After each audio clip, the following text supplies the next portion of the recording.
So I've undergone a huge amount of sexual orientation-based discrimination in my time, based on the presumption that I'm gay or something else. And this has come from both my father and my mother's girlfriend over many years.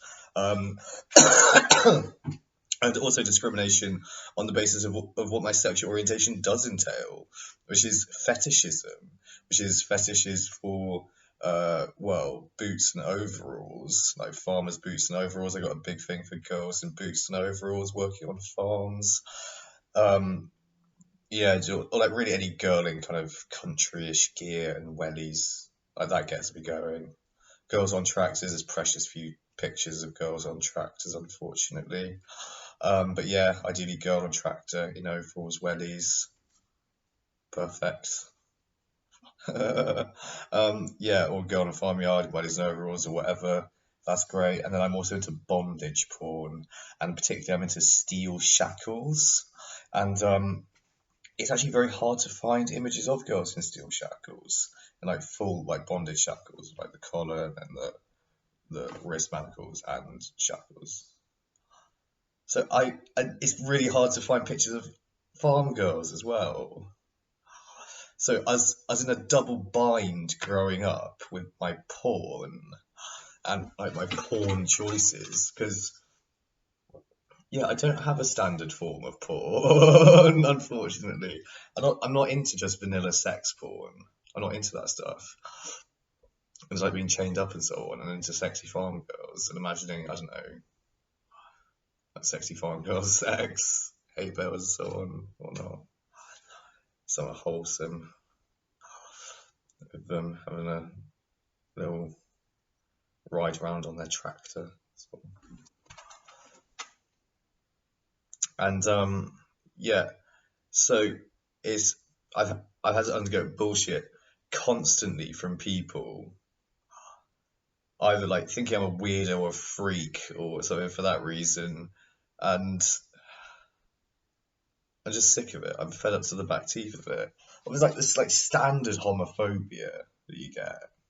And yeah, you're gay. There's all that shit at school. Then there's like grown up homophobia that you get from grown ups in your surroundings who are homophobic and they're homophobic right wing bellends. The thing is, I'm not actually gay, and I don't think I'm bisexual either now. Even like I hardly ever think about men. I'm in love with a woman. I think I only ever had thoughts of men implanted in my brain anyway, because people thought I was gay, so via transference, I gained that suspicion about myself, if you see what I mean. And I've managed to finally get through that over the years, or successfully managed to test for it, since I had like a couple of gay encounters over the years, or I kissed men before, and it didn't get me hard. I had only one gay sex encounter that I found on Grindr, and I kissed this dude, and nothing was really happening. He wasn't unattractive, so I was like, yeah, I don't think anything's gonna happen. I don't know. Was it the beard that put me off? Do I need an unbearded one? I don't know. But anyway, like I know I get hard over women, so I think I'm straight actually in the male sense. But I do think I'm trans still. I still think I'm effeminate. I still think I'm androgynous. I still think I'd be bigender, if anything, about like roughly half female. And as a woman, a lesbian, yeah, I'd be a male lesbian, like Eddie Izzard. There is something about me like that. There is something about my personality, I think, that isn't entirely masculine. I think a lot, and that's what people have really been picking up on. They've been picking up on gender dysphoria and labeling that as homosexuality. That's what's been going on, very largely, I think. And then being into all the kink stuff as well. You're just being like, ugh. It's like, whoa, slow down. It's more innocent than you think it is. Honest. It's recitism and rubber boot fetish and country girl fetish. Yeah, and whips and chains, etc. And I do also get hard over having a dress on. I've noticed that, but maybe it's like the femininity aspect of it and being attracted to the feminine. Maybe it is that because it's still like, yeah, a male lesbian, so attracted to the feminine sexually, but um, yeah, sexually attracted to the feminine, but male exterior with penis and everything like this. It's grand having one. I promise you, it's a great thing. You have a penis. Yeah, it's a fine instrument indeed. I like my penis. Uh, what's what I need to say about my sexuality? I don't know. I do still, and it's from really abuse growing up. This is what it's from. Like, I don't think I'm a real gay person. I don't think I'm actually gay or bisexual. But I think I'm trans. So I'm just T. Trans. Or am I just sticking with trans? Am I cisgendered? I just like went through a phase of thinking I'm trans.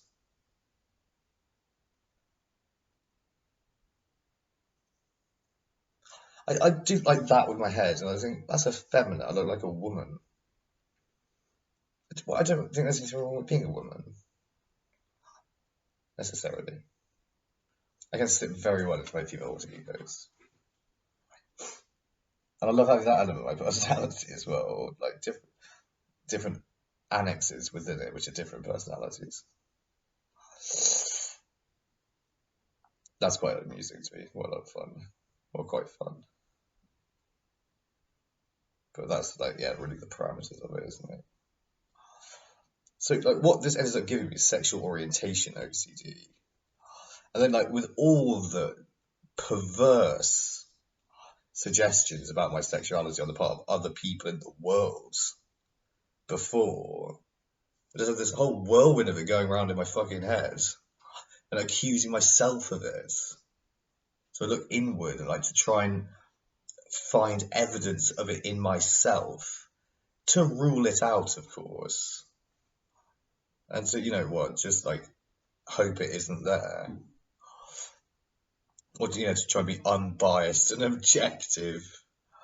Well, yeah, to try to do that. Try and see if, like, via a certain stimulus, I can elicit an erection out of myself. I guess that would be what the unconscious circuitry is in sexual orientation OCD. You know, to test away ideas like you're gay or so, and so on. But it's punishing. It's a crippling, horrifying illness. Seems like it never wants to let you go. It never wants to stop, like bullying you and beating you and defeating you with the idea that you could be some sort of sexual pervert. And it just won't stop doing that. And it's almost like it's trying to make you into one. It's trying to turn you into a pervert. Because, you know, like so much is invested in so many people's minds in the idea of you being one that it must come to pass for their sake or whatever, for the sake of the reputations of what people have been saying about you. The reputations of the people saying that about you in your own mind, I think. Well, that's roughly how it breaks down. Well, that's roughly the sensation you get from it. It's like it's trying to force perversion upon you. And it's terrifying. It really is. You think there's a chance of it working.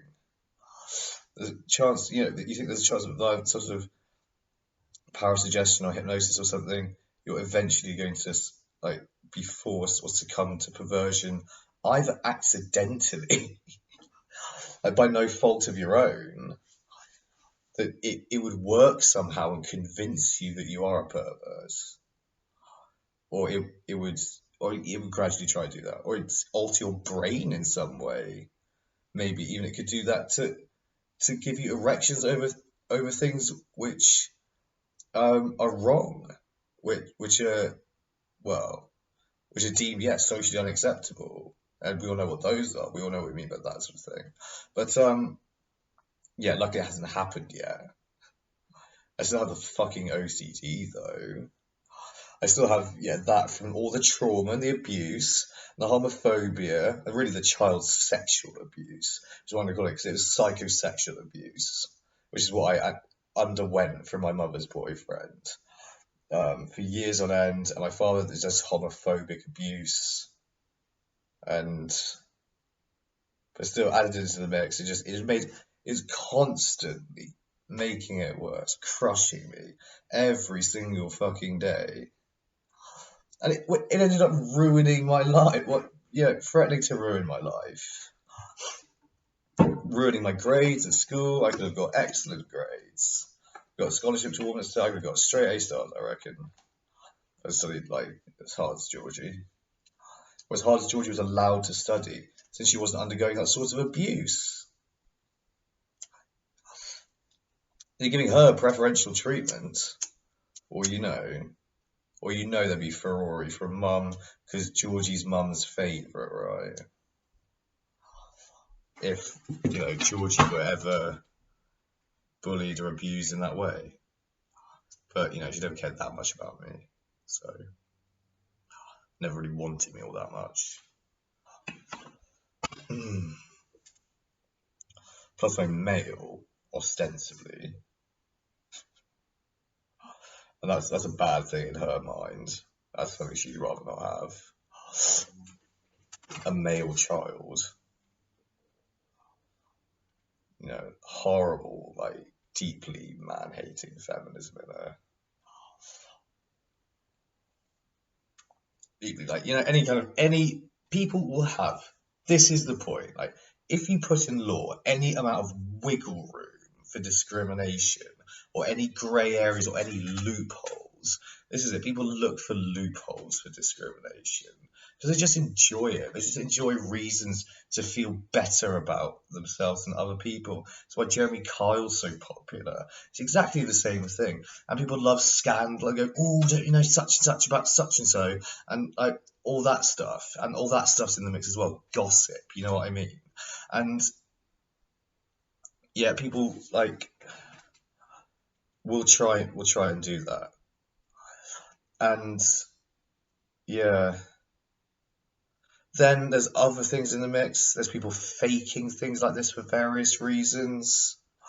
Or people seeking to tar other people as being some sort of deviant for various reasons that they would want to. I mean, I believe it's happened in my case, actually. So that would be as part of an extortion plot and a plot to murder me, people going around spreading malicious rumours about me. But, other than that sort of reason, well, I don't know why anyone else would. Or it could be a Chinese whispers effect, maybe in certain cases. Or in other cases, it might be the fucking truth. I don't know. I really don't.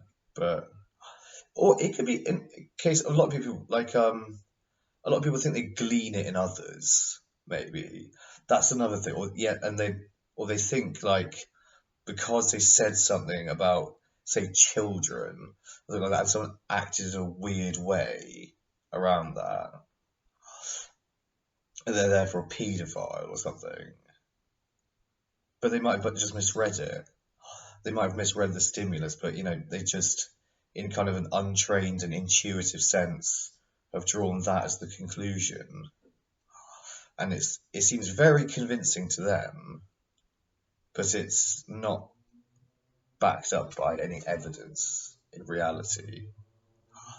Like the person hasn't actually downloaded child porn or ever sought out a relationship with an underage person. It might be something like that. So well, it could be a very careful paedophile, I suppose, in that case. It just makes it seem less likely to me that they are one at all. I mean, I know what I'm like with my taste in pornography. I know how obsessive my search for girls in boots and overalls, or girls in wellies was during my childhood.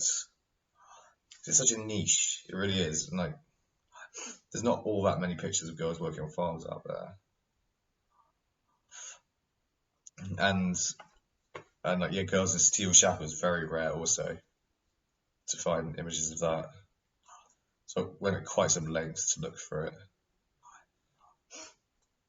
And got there eventually, finding certain images. But then again, like, even for that reason, people think I'm a pervert for that reason. Like, they really would. They would. Definitely. And, you're a freak and a weirdo, and you're worse than we are in society. You're a bad person for something that you can't change about yourself, and that's part of your makeup and who you are. And you must be ashamed of yourself for what you are. Like, I'm into chains, so I have to feel ashamed of myself. Why? It's all consenting sex between adults. It's fucking ridiculous. But that is genuinely what people are like. That's genuinely what they're like, and they're all vanilla types. Fucking idiots, basically.